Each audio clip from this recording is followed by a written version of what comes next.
My name is Wes Worthing, and I'm an actor and filmmaker from Des Moines. And I have three projects here. I have a screenplay called The Wait, and that is it had a live reading on Thursday, day one, and for a Thursday, I was super happy with the turnout was larger than a typical Thursday of a film festival, and really engaging audience. They had some fantastic questions, and yeah, loved it. And so that worked out wonderfully. And I have a short film called Outro, starring Mike Pace, and that's something that I co-wrote with Mike. I wrote the original screenplay, and then collaborated with him to have it evolve into more of his own personal story. And Cool. That was actually inspired by a book he wrote called Dreams and Detours. And yeah, so that's a 17-minute short film, a day in the life of a retiring disc jockey, which is very much in Mike's real life circumstances. He just turned 80, and he's also just now starting to do, I guess, fewer projects. Yeah. But now that we've done Outro, he wants to act again. So he may not be done. Unretired. We might have Outro too. Where maybe he comes back and works part-time. I don't know. Re-entry or something. And then I do a little voiceover work for a film called Little Red Bracelets. Yeah. And, Great, very powerful one too. Yes, Yeah. so proud to be involved with that. That was written and directed by Dave Stuck, and starring Princess Winters. And I just happened to be at Radio Garage Productions. Dave's a good friend, and I stop by and visit occasionally. I don't live too far away from where that's located in Urbandale, and it just happened to be at the right place at the right time. I have done audio commercial work through him before, Yeah. but this was, he told me the subject matter and that Princess was involved, and I said, yeah. I want to be part of this. How do you like to brainstorm ideas? Like, what's your creative process in developing your new projects? I think it varies, but because sometimes I'll actually think of for some reason I'll think of some sort of wordplay title, but it has no story to match it. Yeah. I think that's a really clever title. I wonder what story could I create from that. Now that happens not often that way. Yeah. I would say but that's cool though. Yeah, it's like, Yeah. oh, that's a clever title, and how can I? Yeah, I've done that before. Sometimes it's something I witness in real life. I was in Ames years ago, and I witnessed something that happened on the street, a positive thing, and I then indulged, wrote a screenplay based on that, and of course, dramatized it a bit. Yeah. And that turned out to be a story that I, really, really loved. That never turned it in, oh no, I was going to say I never turned it into a film. I didn't, but a student from out of state found the script online somewhere. That's cool. And used it as his senior thesis. He created the short film. Yeah. And it's like, oh, that's way cool. The catalyst for that was just seeing something in real life. Go, Yeah. oh, I think there's something magical there. I'm probably adding more imagination to it. It could have been something very simple and not dramatic at all, but it hit me in a way. Yeah. So there's that way. But as far as writing, like having an idea and sitting down, I'm very old school. Well, I'll just give an example. A few years ago, there was a producer in Des Moines. He actually produces Gothic theater, and so dark horror-based theater. And he wanted to know if I could write a Gothic romance or something that for stage play. And so I start from the basics. I get my journal out, get my pencil out, and so first was, okay, he wants it to be horror, but what kind of horror? And so I wrote down all the tropes, or all the the different subgenres of horror, vampire, werewolf, and other monsters and other spirits and possession. So just brainstorm that first. But then the next question would be, okay, but what's the tone of it? Is it going to be a horror comedy, or is it going to be a horror? You just break it down. So which sounds like so basic, but that's where I start.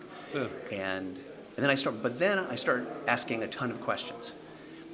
Mostly whys. Why does this happen? And why now?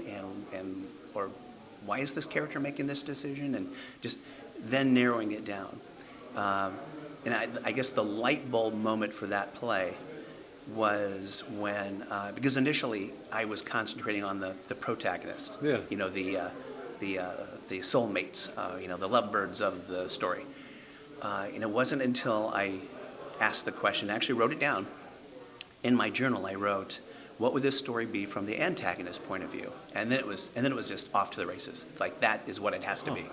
And I thought it worked perfectly. Yeah. Yeah. And we did put on the production. It was a two one-act plays, and mine was one of them. And Yeah. it was for a night of, again, the theme of like a gothic romance kind of thing. So, yeah. How do you like to manage a film set to ensure a smooth production then? I think the step one for me is getting a cast and crew involved that I most likely have either already worked with, or they have a great referral from someone I trust. Yeah. Because there's a certain kind of energy I want on set. I want positive. I don't want drama. I want reliable people. So step one for me is just getting the cast and crew that I trust. For outro, I needed 2 more spots. As far as what seemed to be how many people I needed on set. Yeah. Once we had our cinematographer in place and this, sound and lighting, I realized I needed probably 2 more bodies on set. And so I went with 2 people that I trusted. It's like, I know if they say they're going to be there, they're going to be there, and they're going to bring this positive energy to set. Yeah. And even though they haven't worked with these other people, I know, and that's exactly what happened. And one of those crew members that I brought on board too was also the same height as Mike Pace, and so which was important because we needed a stand-in actor. Yeah. Because Mike, we do a split screen, and Mike actually has a conversation with himself. Yep. And so we needed Mike to look at somebody his similar height. So our crew member would read from the script in their eye level, and that's why it looks, in my opinion, I think unbiased opinion, it looks good. The eye line looks like he's having a conversation with himself. And so now that wasn't, his height was just a perk. Yeah. We would have just, if he was short, we would have taken whoever was the closest to Mike. So, but yeah. So I guess for me, step one is that, and then just, I myself try to keep, communication. And if somebody, if the actor or even a crew member has a suggestion.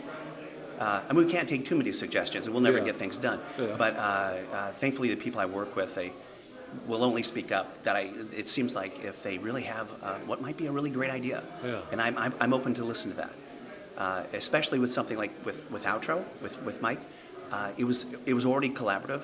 I think that's in the interviews Mike has had. I think that's the most common word that he uses, is collaborative. Yeah. Because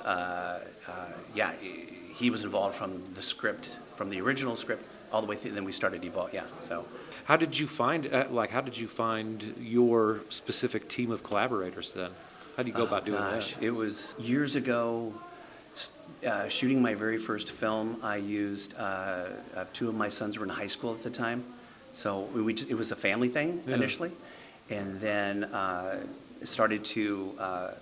I would say Dave Stuck has been with our productions practically from the get-go. Maybe our second or third film. He became involved with, and he's been out we shot in November one time, and it was years ago. It was strangely sub-zero. Like we didn't want to shoot in January, and it turned out that particular season, January was warmer than November. But we were out at exterior shots in single-digit temperatures and just froze. And strangely, he stayed with me. Well, in cases like that, maybe just become closer or something. Like it's like the bond's stronger because you went through maybe this that together. near-death experience. No, kidding. But and then just I think now you have been doing this for a while too. So there are times when you discover along the way there's a person I worked with, and we didn't clash. We didn't have any, major drama, but there's just something about our energy that, like, I probably won't work with that person again. Yeah. And I know other people work wonderfully with them, and there might be people say that about me. I don't know, but finding those people that you can work well with. Yeah. Why SNAF? What makes SNAF so special? Well, my first, I think I'm trying to think of the first time I was at SNAV. I think I'm pretty sure it was 2014, so Yeah. 11 years ago. And there was something about the energy here. I had been to a few other film festivals before. The location impressed me. It's like the Capitol Theater's location. Yeah. If I want to catch my breath, decompress, the river's right there. I can Yeah. go hang out on the dock, and which I do. And there's just a certain kind of personality here with that. It is my favorite film festival in Iowa. And I've never won an award here for any writing or filmmaking, but this is my 7th time returning because I just totally dig it. I mean, it's just, there's something about, the people here. I could sit down with Russ Fry if I want to learn something about Burlington. And I could sit down with, these, Kara's a peach. I mean, she's one of the, I would say, the organizers of a film festival who actually watch the films and writes down like some fantastic questions. Yep. So I've been to festivals where it's during the Q&A and it's like, I don't think this person asking the question has even seen my film. Yeah. But she does her homework, and everybody else here involved. It's just, yeah. So what's next for Wes Worthing then? You know what? What's interesting is when you're at a film festival, conversations happen about, Yeah. what you just asked, what's next? And, I've been talking about a short film that I started to make. I have the script. I even cast the actor in it, but we had to take a break to do outro and other projects. And then I have a stage play idea I want to hopefully sometime next year. I've seen on your, because we're friends on Facebook, and I've seen, that you do the theater writing and stuff like that, and I think that's amazing. That's something that I've thought about jumping into too, but Yeah. I haven't done it yet. But It's a different creature. Yeah. The dialogue is more important, and the dialogue tells the story rather than visuals. Like we can narrow in on something on a camera. Yeah. Where, but there's something about the language of it that I don't know. I find it easy to write stage plays. I think, Yeah. So something I want to explore, and that is also an anthology. 8 different vignettes that have either fraternal or identical twins in them. Okay. I'm a twin, and I wanted to explore that.